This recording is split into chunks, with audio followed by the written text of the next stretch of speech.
హల్లెలూయా. ప్రభు ఇచ్చిన మంచి సమయం కొరకే స్తోత్రించదము.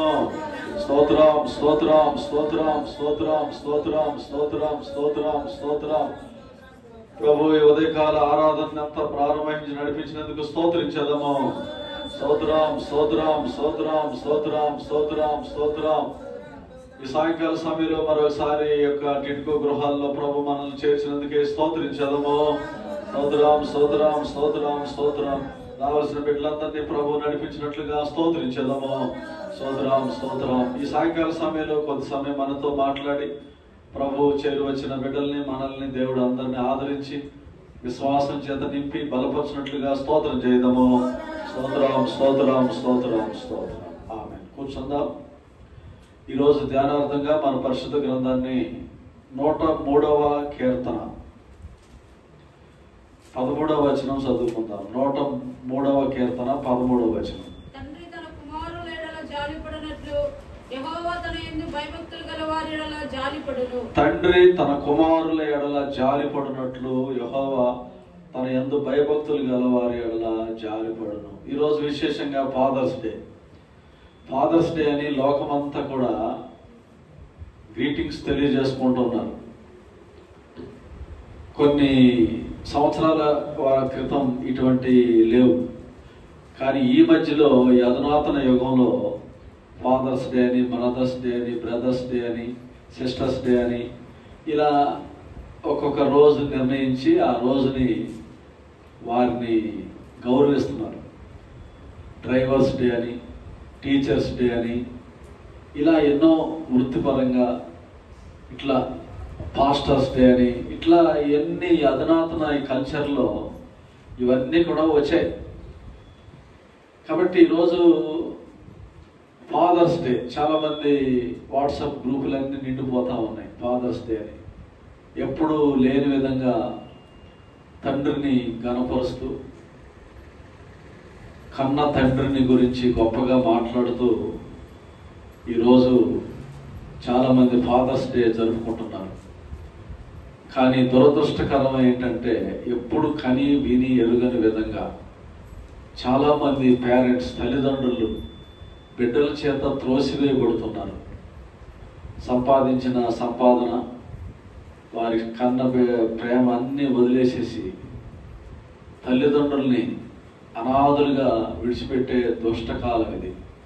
చాలామంది ఓల్డ్ ఏజ్ హోముల్లో చేరుస్తున్నారు తండ్రుల్ని, తల్లుల్ని. ఒక పక్కేమో ఫాదర్స్ డే అని సెలబ్రేట్ చేసుకుంటున్నారు. ఎంతోమంది దేవుని బిడ్డలారా, ఈ కాలంలో మనం చూస్తే ఇటువంటి కాలంలో మనం జీవిస్తున్నాం. ఇక్కడ దేవుని వచనం మనం ధ్యానించాలి కొన్ని నిమిషాలు. తండ్రి తన కుమారుని ఎడల జాలిపడినట్లు యెహోవా తన యందు భయభక్తులు గలవారి ఎడల జాలిపడును. తండ్రి, దేవుల్లో దైవత్వంలో తండ్రి అయిన దేవుడు, కుమారుడైన క్రీస్తు, పరిశుద్ధాత్మ దేవుడు అని మనం చదువుతున్నాం. కాబట్టి ఇక్కడ తండ్రి ఏ విధంగా లోకంలో ఉన్నటువంటి మన తండ్రి మన ఎడల, లేదా తండ్రి తన కుమారుల ఎడల, బిడ్డల ఎడల జాలిపడినట్లుగా యెహోవా తన యందు భయభక్తులు గలవారి ఎడల జాలిపడును అని దేవుని వచనం సెలవిస్తూ ఉంది.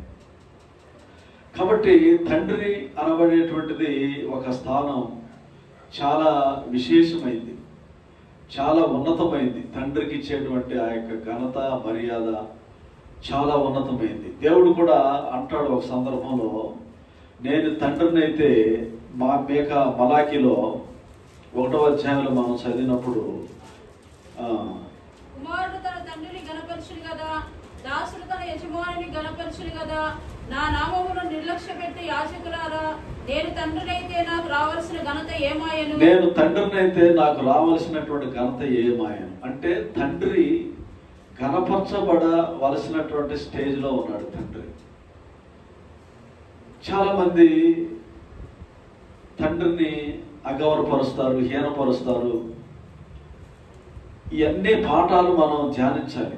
ఏదో ఫాదర్స్ డే అని వచ్చింది కాబట్టి వాళ్ళకి శాలువాలు కప్పి, కేకులు చేసి తినిపించి, బిర్యానీలు తినిపించి సంతోషపెట్టడం ఈ ఒక్కరోజే కాదు. ఇది ఎందుకు వచ్చిందంటే, అసలు పాశ్చాత్య దేశాల్లో చాలా బిజీ షెడ్యూల్. ఒక 20 సంవత్సరాల క్రితం మన భారతదేశంలో ఇప్పుడు ప్రస్తుతం ఎలా ఉందో బిజీగా, పాశ్చాత్య దేశాల్లో అలా ఉండే. అటువంటి సమయాల్లో ఏదైనా ఒక రోజు నిర్ణయించి ఆ రోజు తండ్రిని లేదా తల్లిని లేదా సహోదరుల్ని ఈ విధంగా ఫాదర్స్ డే, సిస్టర్స్ డే ఇలా ప్రకటించారు కదా, డాక్టర్స్ డే అని, వాళ్ళని అలా గణపరిచే విధానం అనేది అమల్లోకి వచ్చింది. అది రాను రాను అది లోకమంతా కూడా వ్యాపించి ఇదొక స్టైల్గా మారిపోయింది, స్టైల్ అయిపోయింది. ఈరోజు వాట్సాప్లో పెట్టుకోవటం ఇవన్నీ చేయటం. కానీ నిజమైనటువంటి దేవుని బిడ్డలకి, దేవుని ఎరిగిన బిడ్డలైన మనకు ప్రతిరోజు కూడా మన తండ్రిని మనం గణపరచాలి, తల్లిని గణపరచాలి. నిర్గమకాండము 20వ అధ్యాయము 12వ వచనంలో మనం చూసినట్లయితే, నీవు దీర్ఘాయుష్మంతుడు అగునట్లుగా నీ తల్లిని తండ్రిని సన్మానించుము. 20:12. నీ దేవుడైన యెహోవా నీకు అనుగ్రహించు దేశంలో దీర్ఘాయుష్మంతుడు అగునట్లు నీ తల్లిని తండ్రిని సన్మానించు. నీ దేశంలో, నీ ఊరిలో, నీ గ్రామంలో, నీ ఇంటిలో, నువ్వు కట్టుకున్న గృహంలో నీవు దీర్ఘాయుష్మంతుడుగా ఉండాలంటే నీ తల్లిని తండ్రిని సన్మానించు. మంచి ఇల్లు కట్టుకుంటారు, చిల్డ్రన్ బెడ్రూమ్ అంటారు, రీడింగ్ రూమ్ అంటారు, స్టడీ రూమ్ అంటారు, కిచెన్ రూమ్ అంటారు. కానీ అందులో ఫాదర్స్ రూము లేదా పేరెంట్స్ రూమ్ అనేది ఎవరైనా కట్టుకుంటున్నారు ఈ రోజుల్లో? ఏమీ లేదు, అంత మాయ. వృద్ధులైన తల్లిదండ్రుల్ని వసారాలో పడేస్తున్నారు వెనకాల. కాబట్టి ఇంత దారుణమైనటువంటి కాలంలో దేవుని బిడ్డలారా మనం ప్రభు వైపుకి తిరగాలి. అందుకని ఈరోజు ఈ వాక్యం గుర్తుకొచ్చింది నాకు. తండ్రి గురించి చెప్పాలి కొన్ని విషయాలని. కాబట్టి తండ్రి తన కుమారుని ఎడలా జాలిపడినట్టు, ఈ లోకంలో మన మీద ఎవరైనా జాలి పడుతున్నారని అంటే అది తండ్రి తప్ప ఎవ్వరు కూడా జాలి పడలేరు.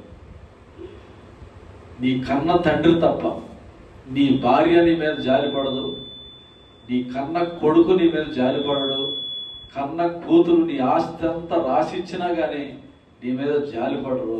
కానీ తండ్రి మాత్రమే జాలి పడతాడు, తండ్రి మాత్రమే జాలి పడతాడు.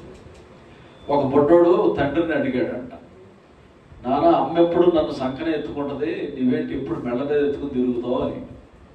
తండ్రి చెప్పాడంటారే, తల్లి ఎప్పుడు కూడా కొడుకు తన కళ్ళెదుటే ఉండాలని చూస్తుందంట. కొడుకు కళ్ళెదుటే తిరుగుతూ ఉండాలి, దూరం వెళ్ళటం ఇష్టం ఉండదు, ఎప్పుడు కళ్ళెదుటే ఉండాలి. కానీ తండ్రి అలా కాదు. తండ్రి తన కొడుకు, తన పిల్లలు తనకంటే ఎత్తులో ఎదగాలని, తనకంటే ఇంకా పెద్దోళ్ళు గొప్పోళ్ళు అవ్వాలని, ఆ స్థితిలో ఉండాలని తండ్రి కోరుకుంటాడు. కాబట్టే పిల్లల్ని మెడ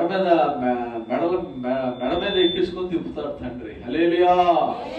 అది తండ్రి యొక్క ప్రేమ, తల్లి యొక్క మమకారం. కానీ ఈరోజు ఎందుకు దీర్ఘాయుష్ తగ్గిపోతుందంటే, ఎందుకు రోగాలు ఎక్కువ వస్తున్నాయి, ఎందుకు బీపీలు, థైరాయిడ్లు, ఎందుకు కష్ట నష్టాలు, దుఃఖాలు, పిల్లలు మాట వినకపోవటాలు కారణాలు ఏంటంటే ఒకే ఒక కారణం, తల్లిదండ్రుల్ని సన్మానించకపోవటం వల్ల. నీవు దీర్ఘాయుష్మంతుడగినట్లుగా నీ తల్లిదండ్రుల్ని సన్మానించము. కొన్ని కుటుంబాల్లో చూస్తాం, బతికున్నప్పుడు అన్నం పెట్టరు, ముద్ద పెట్టరు, కానీ చనిపోయినాక పాలరాతితో సమాధి కడతారు. చనిపోయినాక ఊరంతటికి అన్నదానం చేస్తారు, వస్త్రదానం చేస్తారు, పెద్ద పెద్ద ఫోటోలు ఫ్రేములు కట్టించి, తల్లిదండ్రులు ఫ్రేములు కట్టించి పెడతారు, బతికొండగా పెట్టరా. ఎంత దౌర్భాగ్యం! క్రైస్తవుల్లో కూడా ఉన్నారు అట్లాంటి వాళ్ళు. క్రైస్తవుల్లో కూడా తయారైపోయారు. దేవుని భయము, భక్తి లేకుండా, వాక్యం వెలుగు వాళ్ళకి లేకుండా వాళ్ళు ఆ విధంగా తయారైపోయి దేవుణ్ణి, తల్లిదండ్రుల్ని దుఃఖపెట్టేటువంటి వాళ్ళు ఉన్నారు. సామెతల గ్రంథము చివరి అధ్యాయంలో 30వ అధ్యాయంలో 11వ వచనం, తమ తండ్రిని శపించుచు తల్లిని దీవించని తరం కలదు. ప్రెసెంట్ జనరేషన్ మంచి ఫోన్ కొనిపోతే తండ్రిని శపిస్తాడు కొడుకు. తాను లవ్ చేసిన వాడిని పెళ్లి చేయకపోతే కూతురు తండ్రిని శపిస్తుంది. ఇట్లాంటివన్నీ జరుగుతున్నాయి రోజు కాలం. మరి అటువంటి వాళ్ళు వాట్సాప్లోనే చూస్తే హ్యాపీ ఫాదర్స్ డే అని పెట్టుకుని తిరుగుతున్నారు, ఫోటోలు పెట్టుకుని. అట్లాంటి వాళ్ళు చూసినప్పుడు నాకేమనిపిస్తుంది అంటే వాళ్ళ ఫోన్ లాక్కొని కింద పెట్టేసి పగలగొట్టాలనిపిస్తుంది. ఏదో ఒక్కరోజు ప్రేమ ఒలికిపోయినట్లుగా, చూసేవాళ్ళు ఏదో వీళ్ళ తండ్రిని ప్రేమించేసినట్లుగా అనుకోవాలనే మరి ఏందో తెలియదు. కానీ నువ్వు ఏ స్థితిలో ఉన్నావు? విశేషంగా యవ్వన బిడ్డలు ఈరోజు కల్చర్ వాళ్ళే ఎక్కువగా ఫాదర్స్ డే అని రకరకాల విన్యాసాలు చేస్తూ ఉంటారు. తండ్రికి ప్రేమతో అంటారు, కొంతమంది సినిమాలు కూడా తీస్తున్నారు ఈ మధ్యలో. కాబట్టి దేవుని బిడ్డలారా, తండ్రి అనేటువంటిది చాలా ఉన్నతమైనటువంటి అనుభవం. అదొక పదం. ఫాదర్ అనే దానికి ఒక అబ్రివేషన్ ఉంది, FATHER. ఎఫ్ అంటే ఫెయిత్ఫుల్నెస్. తండ్రి విశ్వాస పాత్రుడు. తాను కన్న బిడ్డల్ని తండ్రి విశ్వాసాన్ని చూరగొంటాడు. అంటే విశ్వసించదగిన స్థానంలో ఉంటాడు తండ్రి. ఒకవేళ అమ్మ, చెల్లి, అక్క, కూతురు, భార్య, ఇట్లాంటి వాళ్ళు, భర్త, ఇట్లాంటి వాళ్ళు నమ్మకం ఉండదు. కానీ తండ్రి తన పిల్లల కొరకు నమ్మశక్యంగా ఉంటాడు. ఒక ప్రొటెక్టర్గా, ఒక ఫెయిత్ఫుల్నెస్. పిల్లలకు కావాల్సినవన్నీ కష్టపడి సంపాదించి పెడతాడు. తాను తిన్నా తినకపోయినా, అప్పో సప్పైనా పిల్లల్ని మంచి స్థితిలో ఉండాలని కోరుకుంటాడు. గత 50 సంవత్సరాలు వెనక్కి వెళితే సమాజం, ఒక 50-60 సంవత్సరాలు బ్యాక్ వెళితే, అంటే మా నాన్నగారు వాళ్ళ తరం అని చెప్పచ్చు, అంత బ్యాక్ ఆ తరానికి వెళితే ఇప్పుడున్న కలెక్టర్లు, ఎస్పీలు, పెద్ద పెద్ద ఉద్యోగస్తులు, మంచి మంచి పొజిషన్లో ఉన్నవాళ్ళు, వీళ్ళ తల్లిదండ్రులు అందరూ కూడా చిన్న చితక పని చేసుకున్న వాళ్ళే, చిన్న చిన్న ఉద్యోగాలు చేసుకున్న వాళ్ళే, పేదరికాన్ని అనుభవించిన వాళ్ళే. వాళ్ళు ఎంతో కష్టపడి పిల్లల్ని, ఇటువరకు రిక్షాలు ఉండేవి, రిక్షాలు తొక్కేవాళ్ళు పెద్దవాళ్ళు చాలామంది చూసేవాళ్ళు. నేను ఇప్పుడంటే ఆటోలు వచ్చినాయి. రిక్షా తొక్కేవాళ్ళు పిల్లల్ని కాన్వెంట్లో చదివించేవాళ్ళు. పిల్లలకి కష్టం అనేది తెలవకుండా తండ్రి కష్టపడి నా పిల్లోడు, నా బిడ్డలు ఇలా కష్టపడకూడదని పిల్లల్ని ఉన్నతమైన స్థితిలో చదివించాలని అటువంటి వాళ్ళు అందరూ ఈ మధ్యకాలంలో విజయవాడలో ఒక డీజీపీ అంటే పోలీస్ డిపార్ట్మెంట్ మొత్తానికి ఒక వింగ్కి హెడ్. ఆయన పేరు చెప్పను కానీ వాళ్ళ నాన్నగారు మా నాన్నగారు ఫ్రెండ్స్ అనమాట. వీళ్ళు చిన్న ఉద్యోగాలే చేశారు, చిన్న చిన్న ఉద్యోగాలు, ఆఫీసులో అటెండర్ పోస్ట్. చూడండి పిల్లల్ని ఎంత తీర్చిదిద్ది ఉన్నతమైనటువంటి స్థితిలో వాళ్ళు నిలబెట్టారు. ఇప్పుడు ఆ పిల్లల్ని వెళ్ళి వాళ్ళని ప్రశ్నిస్తే వాళ్ళ తండ్రి పడినటువంటి కష్టాన్ని, వాళ్ళు పెంచి పోషించినటువంటి విధానాన్ని మర్చిపోకుండా ఉండగలరా? ఉండలేరు. అంటే తండ్రి తన కుమారుని ఎడల జాలిపడటం మాత్రమే కాదు, విశ్వాస పాత్రుడిగా ఉంటాడు, విశ్వాసించదగినటువంటి వాడు. తండ్రి చిన్న స్టేజ్లో ఉన్న పిల్లలు ఉన్నత స్థితిలో ఎదగాలని కోరుకుంటారు. అందుకనే ఇక్కడ దావీదు కీర్తన 103వ కీర్తనలో 13వ వచనంలో మనం చదివిన విధంగా తండ్రి తన కుమారుని ఎడల జాలిపడినట్లు యెహోవా తన యందు భయభక్తులు గలవారి ఎడల ఆయన జాలిపడుతున్నాడు. తండ్రి అనేటువంటి పదానికి, ఫాదర్ అనే దానికి ఎఫ్ అంటే ఫెయిత్ఫుల్నెస్, ఏ అంటే యాక్టివిటీ, అంటే క్రియాదక్షుడు అని అర్థం. క్రియ చేసేటువంటి వాడు, పిల్లల కొరకు త్యాగం చేసేటువంటి వాడే తండ్రి. పిల్లల కొరకు ఏ త్యాగానికైనా సిద్ధపడేవాడే తండ్రి. తన ఆరోగ్యాన్ని మర్చిపోయి, తన యొక్క స్థాయిని మర్చిపోయి పిల్లల కోసం ఒక కష్టపడేటువంటి తత్వం ఉన్నటువంటి వ్యక్తి తండ్రి. కాబట్టి దేవుని బిడ్డలారా, మనం ఆ తండ్రి యొక్క గొప్పతనాన్ని మాట్లాడుకోవడం మాత్రమే కాదు, దానిలో నుండి మనం ఎంతవరకు మనం నేర్చుకుంటున్నాం, ఎంతవరకు దానిలో స్థిరులుగా ఉంటున్నాం. ఈనాటి పిల్లలకి ఈ విషయాలన్నీ తెలవదు. డబ్బు విలువ తెలవదు, గౌరవ మర్యాదలు తెలవదు, పేరు ప్రతిష్టతలు తెలవు, ఇతరులను ఎలా గౌరవించాలో తెలవదు, తండ్రిని ఏ విధంగా ఎట్టా సంతోషపెట్టాలో తెలవదు. కొన్ని సంవత్సరాల క్రితం మనం చూసాం చాలా సందర్భాల్లో గారాభంగా పెంచినటువంటి పిల్లలు, ఒకే ఒక కూతురు మిర్యాలగూడలో, తెలంగాణలో మిర్యాలగూడలో ఒక అమ్మాయి ఒకరిని లవ్ చేసి తండ్రి వద్దన్నాడు. ఇష్టం లేదు, మనకే వాళ్ళకి కుదరదు అన్నాడు.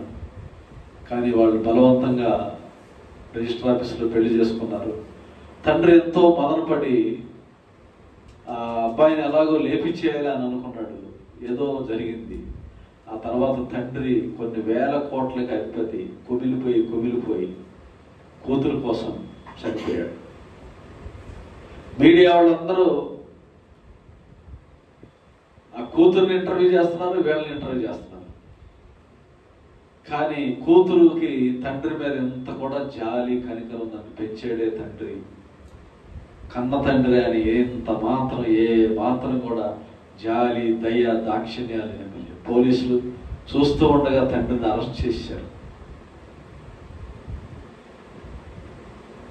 ఇట్లాంటి కూతుర్ని ముందు తండ్రి కంటే కూతుర్ని అరెస్ట్ చేయాలి, ఉరి తీయాలి.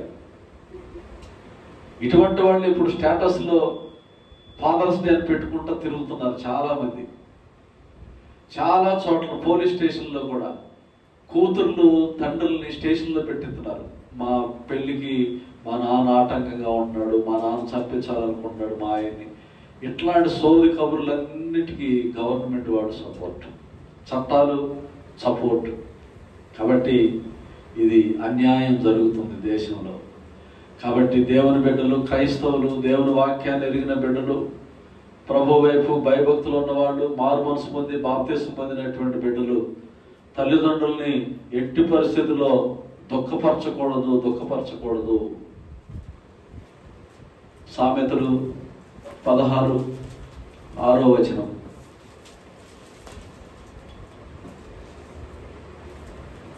సత్యముల వలన దోషమునకు ప్రాయశ్చిత్తము కలుగును. సామెతల కీర్తనలు చదవండి 16:6. మనోహర స్థలములో నాకు పాలు ప్రాప్తింపజేసెను. కుమారులు వృద్ధుల కిరీటం అనుంది కదా. కుమారులు వృద్ధుల కిరీటము, తండ్రులే కుమారులకు అలంకారం అంట.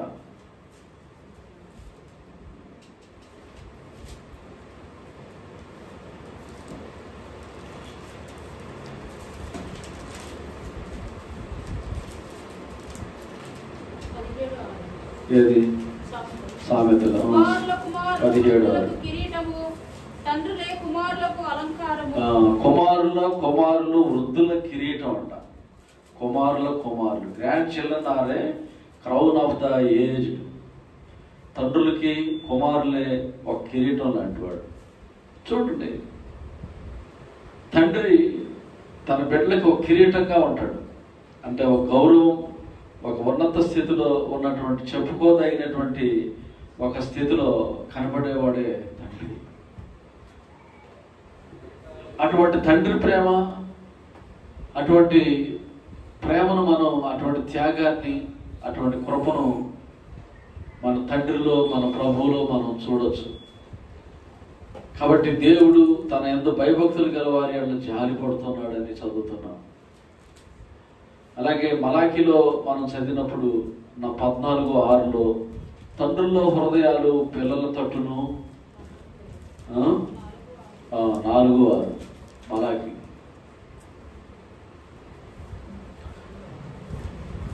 నేను వచ్చి 4:6 నేను వచ్చి ఉమ్. దేశమును శపించకుండానట్లు దేశమును శపించకుండానట్లు అతడు తండ్రుల హృదయములను తండ్రుల హృదయములు పిల్లల తట్టును పిల్లల హృదయములను తండ్రుల తట్టును తండ్రుల తట్టు పిల్లల హృదయాలు తండ్రుల తట్టు తిరిగినప్పుడు ఆ దేశంలో శాపం అనేది ఉండదు, కుటుంబంలో శాపం అనేది ఉండదు. కాబట్టి ఈరోజు మన హృదయం, పిల్లల హృదయం విశేషంగా తండ్రి వైపుకు తిరగాలి, తండ్రికి లోబడే విధంగా కనబడాలి పిల్లల హృదయాలు. కాబట్టి తండ్రి అని చెప్పినప్పుడు ఫాదర్ అంటే ఫెయిత్ఫుల్నెస్, ఏ అంటే యాక్టివిటీ, టీ అంటే టీచర్ అని అర్థం ఇస్తాం. టీచర్ అంటే బోధకుడు, గురువు. గురువు గురువు అంటే విద్య నేర్పించేవాడు లేదా మార్గాన్ని చూపించేవాడు, దారిని చూపించేవాడిని గురువు అంటారు. అలాగే తండ్రే గురువు, పిల్లలకి తండ్రే గురువుగా ఉంటాడు. గురువుగా స్వీకరించాలి, శిష్యరికాన్ని పొందుకోవాలి. ప్రతి పిల్లలు కూడా తండ్రి దగ్గర ఒక శిష్యరికాన్ని పొందుకోవాలి. శిష్యరికాన్ని పొందుకోవాలంటే విద్యను అభ్యసించాలి. విద్యను అభ్యసించాలంటే వాళ్ళు చెప్పినటువంటి మాట, తండ్రి యొక్క మాట జవదాటకూడదు, తప్పకూడదు మాట. తండ్రికి విధేయత చూపించాలి. కుమారుడు చూడండి, యేసుక్రీస్తు మరణం పొందినంతగా తను తాను ఏం చేశాడు? అప్పగించుకొని తగ్గించుకున్నాడు అని చదువుతున్నాం. అలాగే అబ్రహాముకి తన కుమారుడైన ఏక కుమారుడైనటువంటి ఇస్సాకు కూడా పూర్తిగా తను తాను అప్పగించుకున్నాడు. కాబట్టి దేవుని బిడ్డలు, క్రైస్తవులు, మారు మనసు పొంది రక్షించబడిన యవ్వన పిల్లలు విశేషంగా తమ తండ్రికి పూర్తిగా సరెండర్ అవ్వాలి. తండ్రికి ఈరోజు పిల్లలు, ఈ తరం పిల్లలు తల్లిదండ్రుల్ని శత్రువులాగా చూస్తారు. స్నేహితులు మాత్రం దేవుళ్ళలాగా కొలుస్తారు. స్నేహితుల్ని, తల్లిదండ్రులు మాత్రం పురుగులాగా, బియ్యంలో పురుగులాగా, రాళ్ళలాగా ఏరి పక్కన వేసేస్తారు. ఇదే శపించబడినటువంటి ఒక తరం. ఈరోజు ఫాదర్స్ డే అని చెప్పుకోవడం అది గొప్ప కాదు, కానీ నీ జీవితంలో, నీ యొక్క భవిష్యత్తులో పునాదులు వేసినటువంటి నీ తల్లిదండ్రుల్ని నీవు విస్మరించకూడదు. ఈ మధ్యలో హిందూ గురువు ఒక ఆయన చెబుతున్నాడు, హిందూ పురాణాలు ప్రవచనాలు వల్లించేటువంటి ఆయన చక్కగా చెప్తున్నాడు కొన్ని విషయాలు. గరికపాటి నరసింహారావు గారని ఆయన కొన్ని విషయాలు ఉపన్యాసాలు చేస్తూ ఉంటాడు. నువ్వు ఎక్కడికో వెళ్ళి దేవుడి గుడిలో హుండీలో కానుకలేసి కొబ్బరికాయలు కొట్టి అవన్నీ చేసేదానికంటే నిజమైనటువంటి భక్తి నీ ఇంటిలో ఉన్నటువంటి తల్లిదండ్రులు నీవు సన్మానించి, నీ తల్లిదండ్రులను ప్రేమించి, అలాగే పేదవారిని ఆదరించి, అదే భక్తి, అదే విశ్వాసం. దానివల్లనే నీకు మోక్షం వస్తుంది, పుణ్యం వస్తుంది. ఇది పరిశుద్ధ గ్రంథంలో ఎప్పుడో దేవుడు, పరిశుద్ధాత్మ దేవుడు రాసి పెట్టేశాడు దీన్ని. యాకోబు పత్రికలో మనం చూస్తే నిజమైనటువంటి భక్తి ఏదనగా, ఆ వచనం చదవండి, వచనం చెప్పు. 1:27 యాకోబు. పవిత్రమును నిష్కళంకమునైన భక్తి ఏదనగా దిక్కులేని పిల్లలను, విధవరాండ్రను వారి ఇబ్బందులలో పరామర్శించు ఇహలోక మాలిన్యములు తనకంటకుండా తను తాను కాపాడుకోనట్టు. ఇదే నిజమైనటువంటి భక్తి. ఏదో భక్తి చేస్తున్నామని చెప్పి ఆ ఊరు ఈ ఊరు తిరిగి అక్కడక్కడ తీర్థయాత్రలు చేసి ఆ స్నానాలు ఈ స్నానాలు ఆచరించడం వల్ల, ఫాదర్స్ డే జరుపుకోవడం వల్ల నీకు పుణ్యం ఏమి రాదు. నీ ఇంట్లో ఉన్న ఫాదర్స్ని నీవు కనపరచాలి, వృద్ధులైన వారిని నీవు పట్టించుకోవాలి, చూడాలి, వారి అవసరతలన్నీ తీర్చాలి, వారికి సేవ చేయాలి. అప్పుడే నీ యొక్క జన్మకు సార్థకం అవుతుంది. అది పరిశుద్ధ గ్రంథం ఎప్పుడో సెలవిచ్చింది. కాబట్టి దేవుని బిడ్డలారా, ఫాదర్ అని చెప్పినప్పుడు FATHER అంటే ఎఫ్ అంటే ఫెయిత్ఫుల్నెస్, ఏ అంటే యాక్టివిటీ అంటే క్రియ చేయవాడు, టీ అంటే గురువు టీచర్, హెచ్ అంటే హీరో అని రాయబడింది. హీరో. చాలా మంది వాట్సాప్లో పెట్టుకుంటారు, my father, my dad is hero అంటారు. మై డాడ్ ఈజ్ హీరో ఏం ఉండదు. సమయం వచ్చినప్పుడు 0 పెడతా. నేను చాలామంది ఆడకూతురులు చూస్తున్నాను వాట్సాప్లో, ఆడపిల్లల్ని.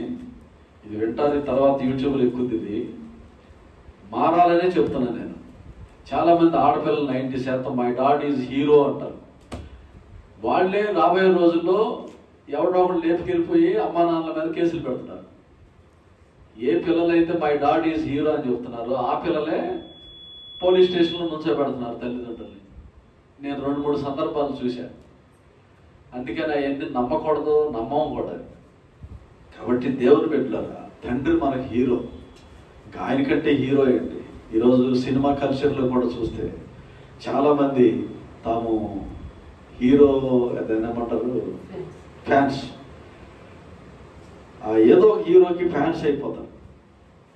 వాళ్ళ సినిమాలకి వెళ్ళటం, వాళ్ళ కటౌట్లకి పూజలు చేయటం, ఇవన్నీ పనికిమాలిన వేషాలన్నీ ఇప్పుడు క్రైస్తవుల్లోనూ కూడా వచ్చేసినాయి, సంఘాల్లోనూ కూడా.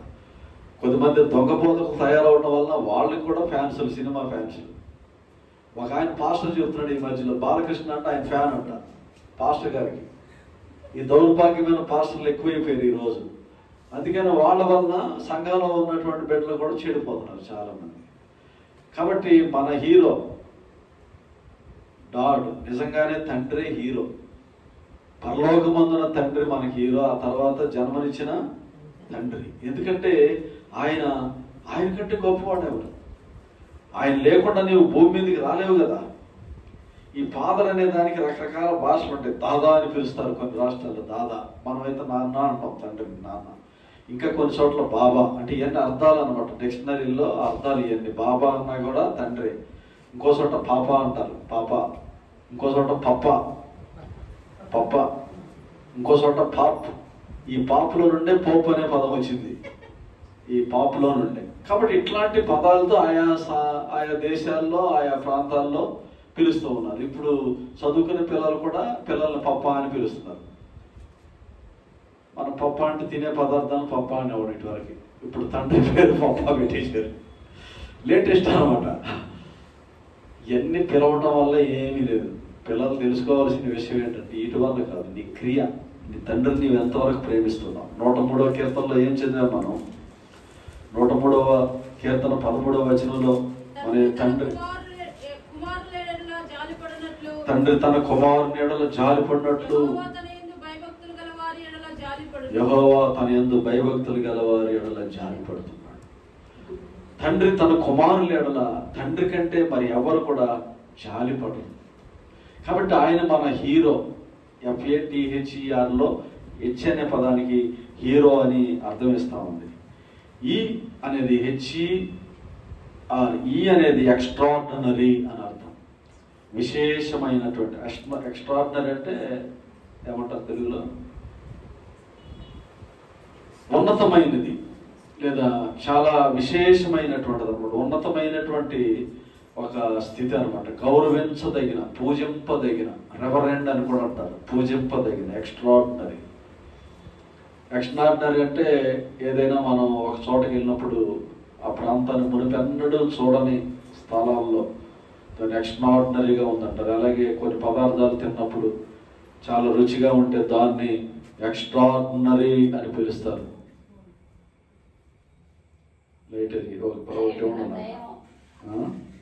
ఎక్స్ట్రార్డినరీ అని పిలుస్తారు.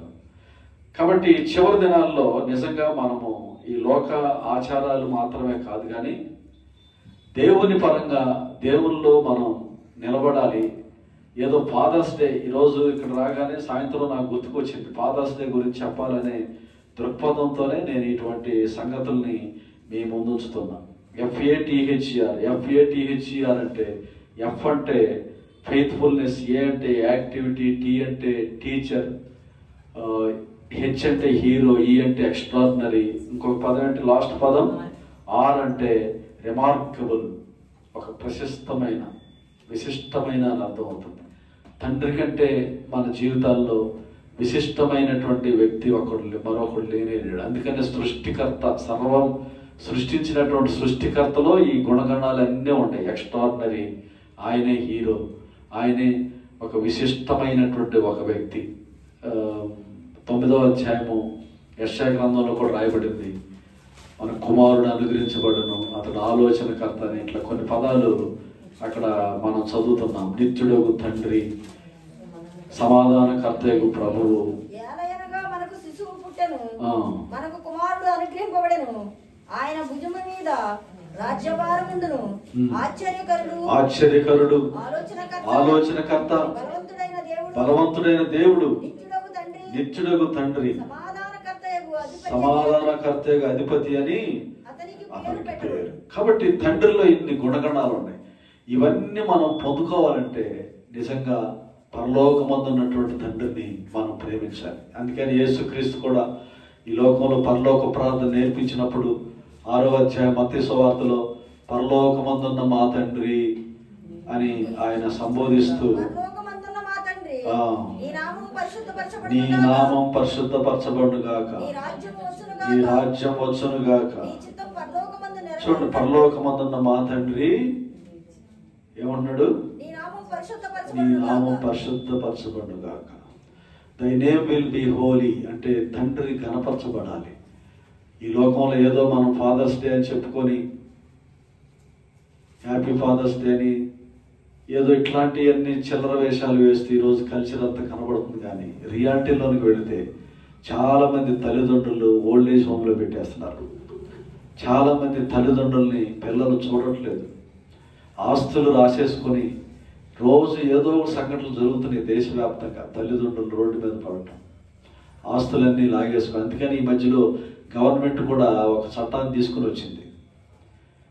తల్లిదండ్రుల్ని చూడవలసినటువంటి బాధ్యత పిల్లలది. ఎవరైనా తల్లిదండ్రులు రోడ్డు మీద కానీ అక్కడక్కడ అడుక్కున్నట్టు కానీ లేదా కష్టంలో ఉన్నట్టు కానీ ఏదైనా ఒక పోలీస్ స్టేషన్లో ఎక్కడైనా కంప్లైంట్ ఇచ్చినట్లయితే వెంటనే వారి తల్లిదండ్రులు వారి పిల్లలు ఎవరు వెతికి పట్టుకొని వాళ్ళు అరెస్ట్ చేస్తున్నారు ప్రజెంట్.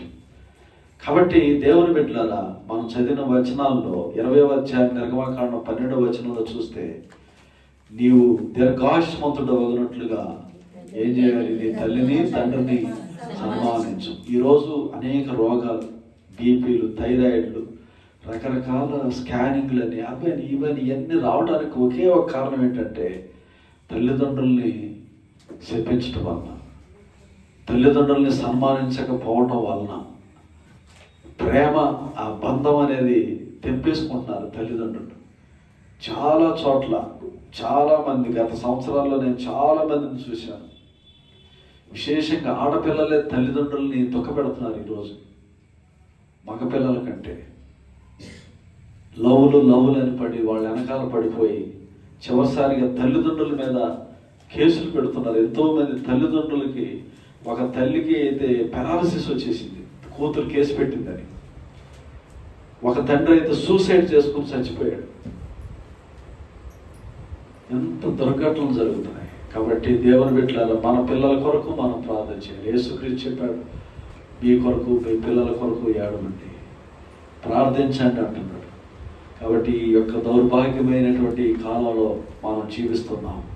ప్రేమ, ఆప్యాయతలు, అనురాగాలు అనేవి అన్ని తగ్గిపోయినటువంటి కాలంలో జీవిస్తున్నాం. తండ్రి తన కుమారుని ఎడల జాలిపడినట్లుగా తన యందు భయభక్తులు గల వారి ఎడల యెహోవా జాలిపడుతున్నాడు.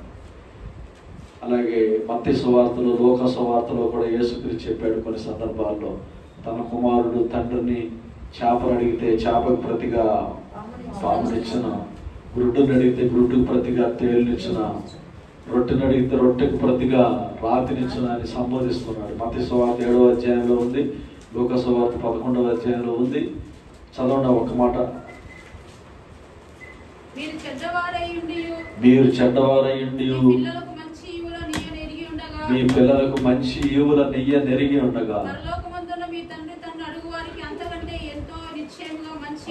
ఎంతో నిశ్చయంగా మంచి ఈవుల్ని ఇస్తాడు. తండ్రి మంచి ఈవుల్ని, బహుమానాల్ని దేవుడు ఇస్తాడు.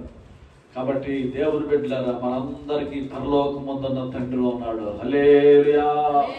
ఈ లోకంలో ఉన్న తండ్రి తన పిల్లల కోసం అంత జాలిపడి అంతగా ఈవులను ఇస్తూ ఉంటే, బహుమానాలు ఇస్తూ ఉంటే, మనం సృష్టించిన సృష్టికర్త అయినటువంటి తండ్రి అయినటువంటి దేవుడు, నిత్యత్వాన్ని సకలాన్ని సృష్టించినటువంటి సృష్టికర్త అయినటువంటి తండ్రి తనను ప్రేమించే వారికి ఎంత ఈవుల్ని ఇస్తాడు. కాబట్టి దేవుని బిడ్డలారా, ఈ రాత్రి సమయంలో మన జీవితాల్లో ఈ సందర్భంగా మనం నేర్చుకున్న విషయం ఏంటంటే పరలోకమందున తండ్రిని ప్రేమించడం, మన పిల్లల్ని తండ్రి మన హృదయం వైపు తిప్పటం, దేవుని వైపు, దేవుని వాక్యం వైపు తిప్పటం. ఈ లోకంలో ప్రతిదానికి ఒక రోజు అనేది నిర్ణయిస్తున్నారు. ఫాదర్స్ డే అని, మదర్స్ డే అని, ఇలా డ్రైవర్స్ డే అని, డాక్టర్స్ డే అని, టీచర్స్ డే అని, ఇట్లా ఇవన్నీ నిర్ణయించడానికి కారణం ఏంటంటే చివరి రోజులు ఇవి.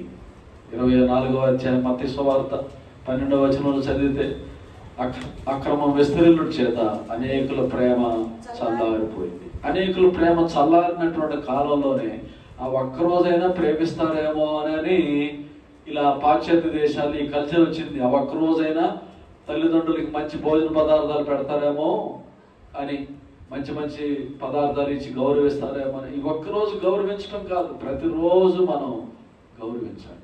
సమయం దొరికిన కొలది మేలు చేయాలి. వారి సమయం దొరికిన కొలది వారిని మనం గణపరచాలి. కాబట్టి ఇటువంటి కృప, ఇటువంటి ధన్యత దేవుడు మనందరికీ అనుగ్రహించుగాక. ఆమేన్. స్తోత్రం.